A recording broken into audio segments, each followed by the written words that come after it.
Decíamos que estamos en plena Cuaresma. Mañana es el cuarto domingo del tiempo cuaresmal y meditábamos en lo que es la Cuaresma en el retiro pasado y ahora vamos a seguir meditando.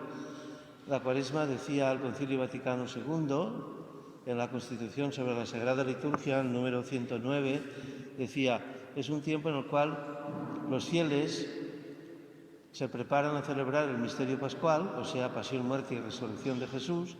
Algunos incluyen la ascensión, mediante 4 cosas: entregados más intensamente a la oración, entregados más intensamente a la escucha de la palabra de Dios, mediante la memoria del bautismo y mediante la conversión o penitencia.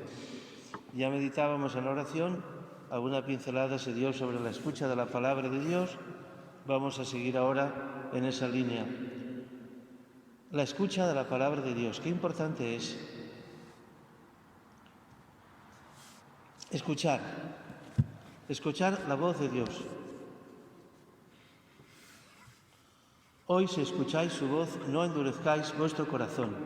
Dice el Salmo 94, que se reza como invitatorio en el oficio de lectura o en cualquiera de las horas canónicas con las que se empiece el día.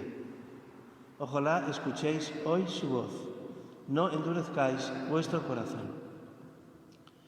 Cuando Jesús le pregunta a aquel doctor de la ley: Maestro, ¿cuál es el precepto más importante de la ley?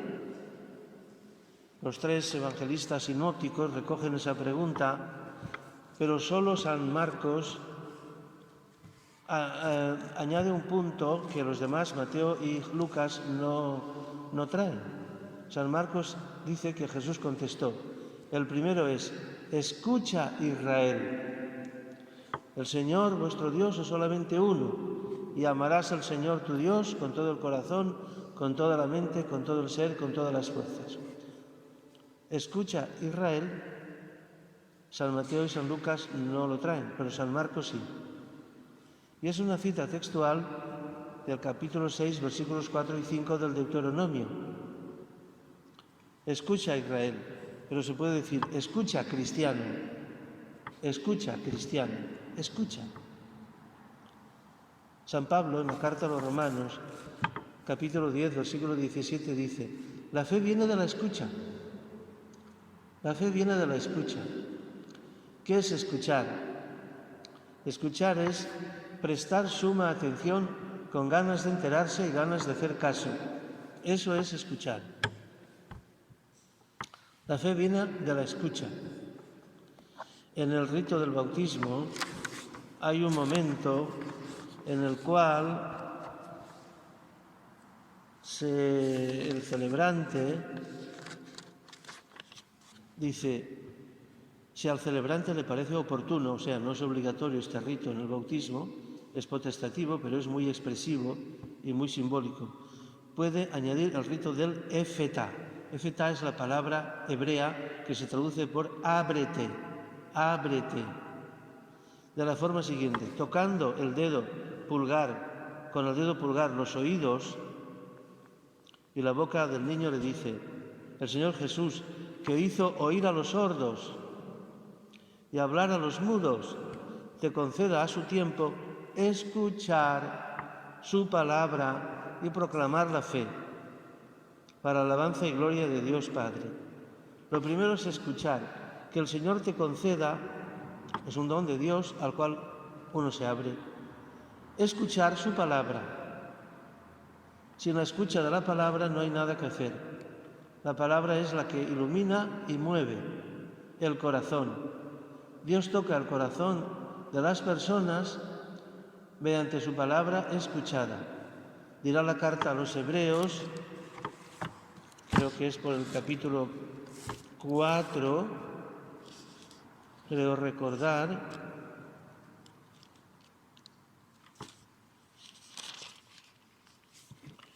que la palabra de Dios es como espada de doble filo.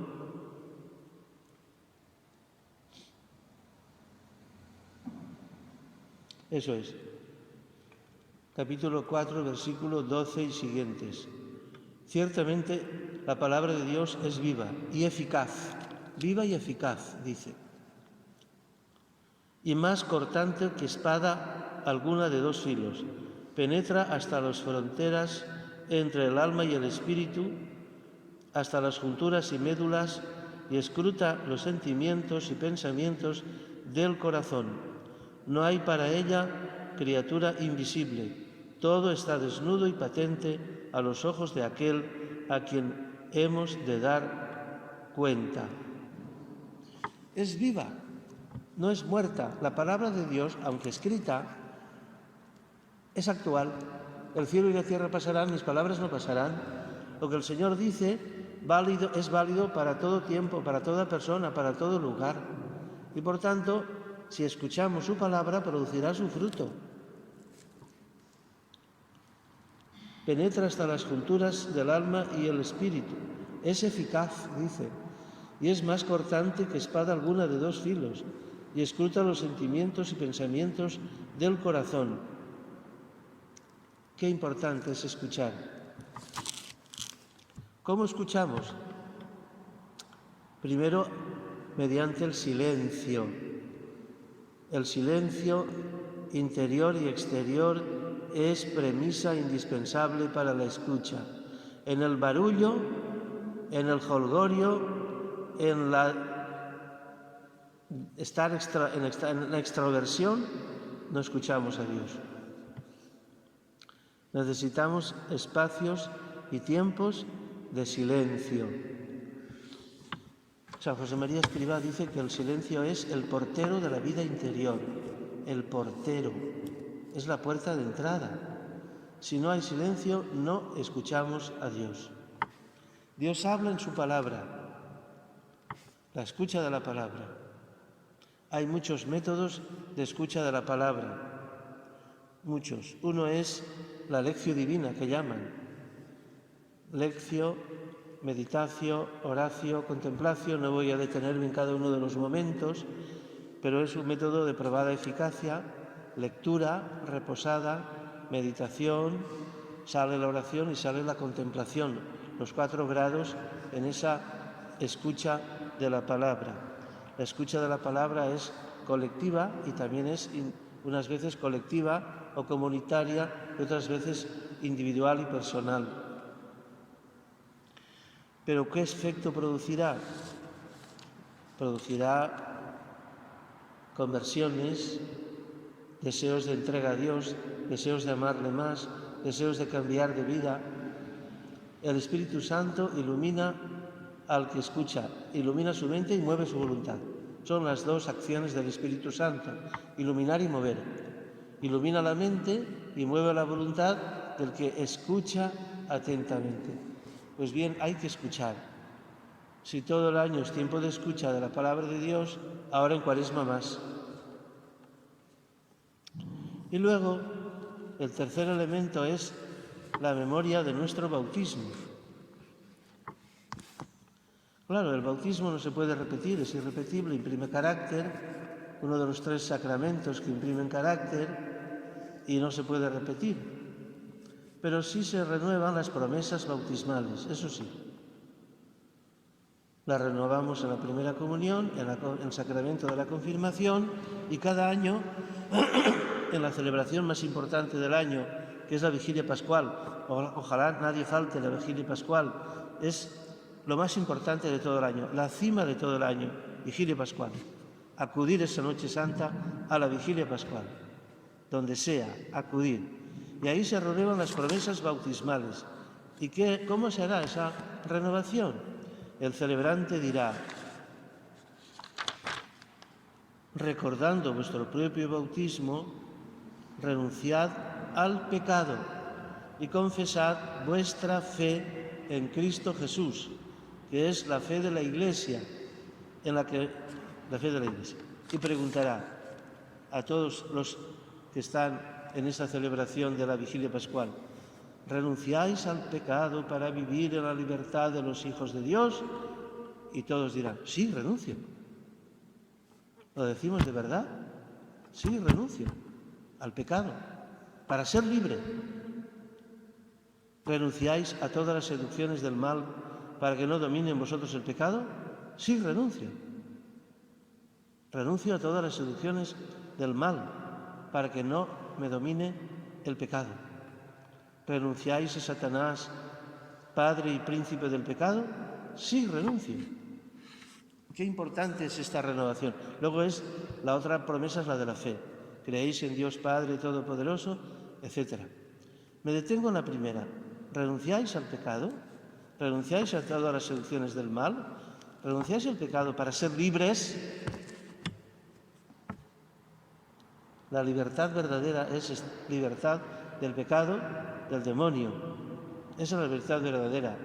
El que comete pecado, dirá Jesús, capítulo 8 de San Juan, es esclavo del pecado y del demonio. Y el que se aparta del pecado es libre. Es libre. Los santos han sido los más libres. La verdad os hará libres. ¿Cuál es la verdad? Eso dice Jesús, capítulo 8 de San Juan. La verdad os hará libres. ¿Y cuál es la verdad? Pues la verdad es Cristo, y aceptar la verdad que es Cristo me libera de la esclavitud, del pecado y de Satanás. Claro, renunciar al pecado significa aborrecer el pecado. Aborrecer al pecado. Aborrecer el pecado. Porque todo pecado, sea mortal, sea venial, me esclaviza, me embrutece, me animaliza, rompe mi amistad con el Señor o la debilita. Si es mortal, rompe mi amistad con Él. No rompe conmigo, pero yo con Él sí. Rompe mi amistad con el Señor si es mortal y la debilita si es venial. La malicia del pecado no nos hacemos del todo conscientes de ella. No somos conscientes de la malicia del pecado. Todo pecado está relacionado de un modo íntimo y misterioso con la pasión de Jesús. A mí me gusta mucho meditar esa escena del Evangelio de Lucas, de San Lucas, en la cual lo dice San Lucas solo, San Mateo y San Marcos y San Juan no. Pero San Lucas dice dos escenas del Evangelio de San Lucas. Lo trae solo San Lucas. Dice que en la oración en el huerto de los olivos,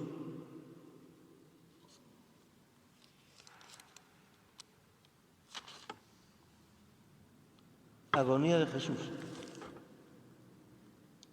Llegados al lugar les dijo: pedid que no caigáis en la tentación. Y se apartó de ellos como un tiro de piedra, y puesto de rodillas oraba diciendo: Padre, si quieres, aparte de mí este cáliz o copa, pero que no se haga mi voluntad sino la tuya. Entonces se le apareció un ángel venido del cielo que le confortaba, y sumido en agonía insistía más en su oración. Su sudor se hizo como gotas espesas de sangre que caían en tierra. Sudaba gotas de sangre. Jesús en la agonía de Getsemaní. Qué cosa, ¿eh? Los comentarios que yo he leído a este pasaje dicen que Jesús, ¿por qué sudó y qué significado tienen esas gotas de sangre? ¿Qué sudaba? Jesús pensaba en ese momento en los pecados de toda la historia de la humanidad, los de anteriores a su tiempo, los de su tiempo y los posteriores a él, porque él sabía que iba a redimir, a salvar del pecado a todos y cada uno de los seres humanos de toda la historia de la humanidad. Y pensar en los pecados de la humanidad le hizo sudar gotas de sangre. Hasta tal punto le afligía el pecado. hasta tal punto le dolía el pecado, hasta tal punto le, digamos, vamos a decirlo con palabras humanas, le hería no mi pecado. Mi pecado hiere a Jesús. Mi pecado hiere a Jesús. Mi pecado lo que hace es afligir a Jesús. Y antes, el mismo evangelista, en la entrada triunfal de Jesús en Jerusalén el Domingo de Ramos, es el único que lo cuenta. Los demás, Mateo y Marcos no lo cuentan, pero San Lucas sí. Dice lo siguiente: y le trajeron el pollino donde Jesús, y echando sus mantos sobre el pollino, hicieron montar a Jesús. Mientras él avanzaba, extendían sus mantos por el camino.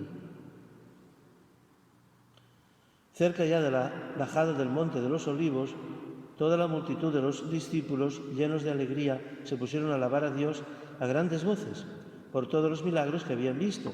Decían: bendito el Rey que viene en nombre del Señor, paz en el cielo y gloria en las alturas. Y luego dice: al acercarse y ver la ciudad, lloró sobre ella. Lloró. Lo cuenta solo San Lucas, San Mateo y San Marcos no. Diciendo: si tú también conocieses en este día el mensaje de paz, pero ahora está oculto a tus ojos, porque vendrán días sobre ti en que tus enemigos te rodearán de empalizadas, te cercarán y te apretarán por todas partes, y te estrellarán contra el suelo a ti y a tus hijos que están dentro de ti, y no dejarán en ti piedra sobre piedra, porque no has conocido el tiempo de la visita divina. Y llora por eso. Jesús llora porque una parte de los habitantes de Jerusalén no han reconocido la visita divina, que les visita Dios, que es Jesús. Les ha visitado y no lo han reconocido. Han estado ciegos. Es la ceguera. Vino a los suyos y los suyos no le recibieron. Dice el prólogo del Evangelio de San Juan, capítulo 1. Qué triste. ¿Es nuestro caso? Podría serlo. Podría serlo. ¿Reconozco yo, capto yo la visita que recibo de Jesús? ¿O a veces resbala sobre mi corazón y no me entero? Y eso hace llorar a Jesús, lo dice el Evangelio. Él lloró por la dureza de corazón y la ceguera de aquellos que habían sido visitados por Él y no le reconocieron. ¿Qué cosa? ¿Qué cosa? Hasta tal punto llega la ceguera humana, la dureza de corazón humana. Hasta tal punto llega. Y eso puede ser nuestro caso, puede ser el mío, el de cualquiera de nosotros. Y yo estoy exento. ¿Cómo? ¿Tú estás exento de esa ceguera? ¿De esa dureza de corazón? ¿De verdad que estás exento? Permíteme que lo dude.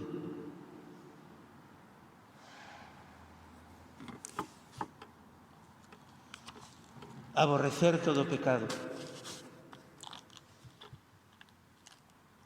Solo reconoceremos la malicia de todo pecado, mortal o venial, si lo relacionamos con el amor y la entrega de Jesús. Me amó y se entregó por mí, Gálatas 2:20, en singular, no en plural. El plural no nos mueve, el singular sí. Me amó y se entregó por mí. Jesús me ama con locura, se entrega por mí. Yo le escucho, yo le doy entrada en mi vida. He aquí que estoy a la puerta y llamo, dice Apocalipsis 3:20. Si alguien escucha mi voz y me abre, entraré donde Él, y yo cenaré con Él y Él cenará conmigo. relacionar mi propio pecado con el amor de Jesús que se entrega por mí. Eso me lleva a dolerme, a preparar esa renuncia al pecado y a Satanás que haré la noche santa de la vigilia pascual. Tenemos que tener un vivo sentido del pecado. Tenemos que tener una conciencia delicada, sensible, que no es escrupulosa. Muchos confunden conciencia escrupulosa con conciencia delicada, y no es lo mismo. Lo confunden los que no tienen formación moral. No es eso. Escrupulosa no, pero delicada sí. La delicada es la recta, pero que pone hincapié en la malicia del pecado y en el desamor que supone. Los santos han tenido una conciencia delicada, no una conciencia escrupulosa. La conciencia escrupulosa es una enfermedad del alma, que no debemos caer en ella. Pero la conciencia delicada es la deseable, la que todos debemos alcanzar, porque es la que han tenido los santos. Este tiempo de Cuaresma es un tiempo precioso para afinar en la conciencia delicada, para caer en la cuenta de que Jesús me pide una entrega a Él total, que me pide a amarle con todo el corazón, con toda el alma, con toda la mente, con todo el ser, que me pide crecer en santidad, que me pide aborrecer todo pecado. Para comprender la malicia del pecado, debemos contemplar lo que Jesús sufrió por nosotros. La agonía en Getsemaní, los azotes, la coronación de espinas, el cargar con la cruz, estar clavado en la cruz 3 horas, los desprecios, las humillaciones, el ser comparado con un vulgar criminal y preferir el pueblo instigado por los del Sanedrín, preferir al que el vulgar criminal que era Barrabás a Jesús mismo. San Pablo llega a decir en 2 Corintios 5:21, Él que no conoció pecado, Dios lo hizo pecado, mejor dicho, expiación por el pecado, por nosotros. Cargó, siendo Él inocente. Dirá, la carta a los Hebreos dice que Jesús es santo, inocente, sin mancha, segregado de los pecadores. Segregado en el sentido de que el pecado de los pecadores no le mancha a Él, no en el sentido de que está separado porque Él se acercaba a los pecadores para convertirlos. Pues bien, Él está, digamos, siendo inocente, carga con los pecados de todos. El inocente por los culpables, el justo por los injustos, el infinitamente santo por los pecadores. No estemos nunca insensibles a las luces y a las mociones del Espíritu Santo.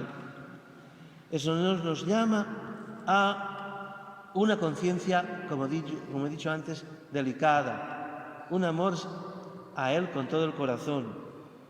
Hay un autor de nuestros días que dice: muchas almas aparentemente piadosas están en una infidelidad casi continua en cosas pequeñas.